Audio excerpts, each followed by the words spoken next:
गया शहर के छौड़ा, गया शहर के छौड़ा।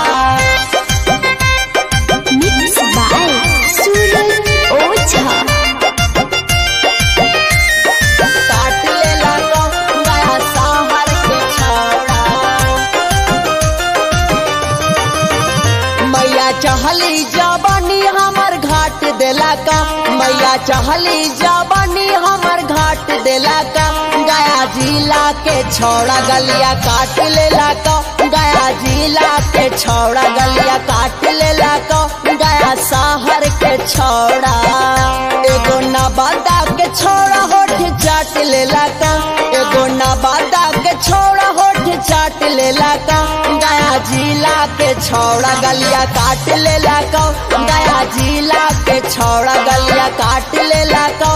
गया शहर के छौड़ा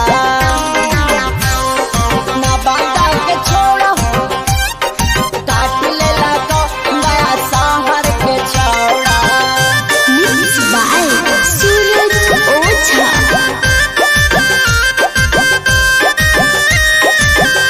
हमर ओहनी हटा के सीना साट लेला कौ। ए माई बड़ी गजन गईले हो गे। हमर ओहनी हटा के सीना साट लेला कौ। गया जिला के छौड़ा गलिया काट लेला कौ, गया जिला के छौड़ा गलिया काट लेला कौ। गे मैया गया के छौड़ा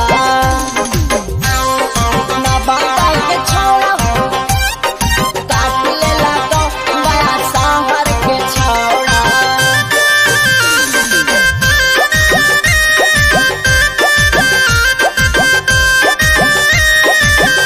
अरुण छैला विकास छोटू डांट देला कौ।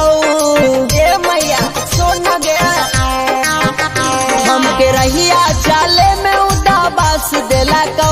गया जिला के छौड़ा गलिया काट लेला कौ, गया जिला के छौड़ा गलिया काट लेला कौ। गे मैया गया के लइकन मैया चहली जवानी हमर घाट देला का, मैया चहली जवानी हमर घाट देला का।